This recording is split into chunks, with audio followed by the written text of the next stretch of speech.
National conference کے صدر doctor Farooq Abdullah کا کہنا ہے کہ اپوزیشن کا متحد ہونا وقت کی ضرورت ہے تاکہ مفاد پرست طاقتوں کو شکست دی جائے۔ انہوں نے کہا کہ آئندہ انتخابات متحد ہو کر جیتنے کے لیے اپوزیشن کے ایک مرکز پر اتفاق رائے پیدا کیا جا رہا ہے۔ چین کی طرف سے اروناچل پردیش کے کچھ حصوں کا نام تبدیل کرنے پر فاروق عبداللہ نے کہا کہ چین طویل عرصے سے اروناچل پردیش کو اپنا حصہ ہونے کا دعویٰ کر رہا ہے، لیکن یہ ہمیشہ بھارت کے لیے ناقابل قبول رہا ہے اور بھارت مستقبل میں بھی قبول نہیں کرے گا۔ فاروق عبداللہ نے کوکرناگ میں ایک تعزیتی اجلاس میں شرکت کی۔ اب الائنس ہی ایک چیز رہ گئی ہے جس سے ہم لوگ اکٹھے ہو سکتے ہیں، الگ الگ ہم مقابلہ نہیں کر سکتے۔ اسی لیے مرکز میں بھی آج جو اتنی پارٹیز ہیں وہ بیٹھ کے کیا سوچ رہی ہیں کہ کس طرح ہم لوگ اکٹھے ہو سکیں، کس مد پہ اکٹھے ہو سکیں کہ ہم لوگ الیکشن جیت سکیں، اس پہ بحث ہو رہی ہے اور انشاءاللہ مجھے دکھتا ہے کہ بہت اچھا نتیجہ نکلے گا۔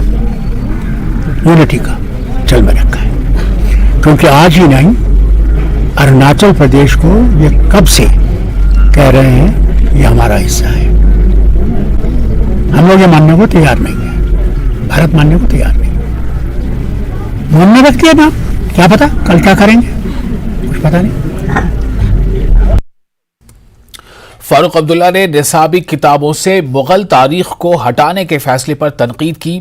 انہوں نے لال قلعہ اور دیگر یادگاروں کا تذکرہ کرتے ہوئے کہا کہ مغل تاریخ کو مٹا کر ہم تاریخ نہیں بدل سکتے۔ مٹ نہیں سکتے، آپ کتنا اس کو کتابوں سے نکالیں گے،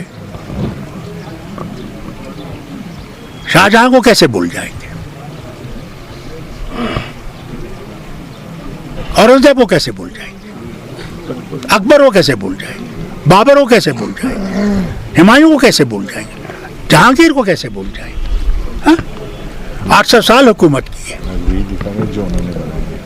کبھی کسی ہندو کو خطرہ نہیں لگا، کسی مسلمان یا سکھ عیسائی کو خطرہ نہیں لگا۔ یہ کیا ہے، یہ کیا تماشا ہے؟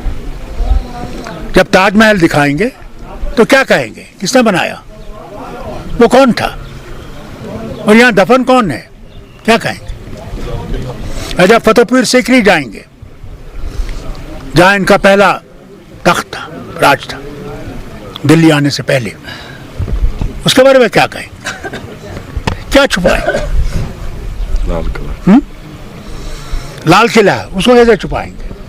ہمایوں کا ٹوم جس کو نیشنل نہیں انٹرنیشنل دیکھا جاتا ہے، اس کو کیسے چھپائیں گے؟ کس چیز کو چھپائیں گے؟ یہ اپنے پیروں پہ خود کلہاڑی مار رہے ہیں۔ تاریخ بدلے گی نہیں، تاریخ ہے اور تاریخ رہے گی، ہم نہیں رہیں گے، ہسٹری رہے گی۔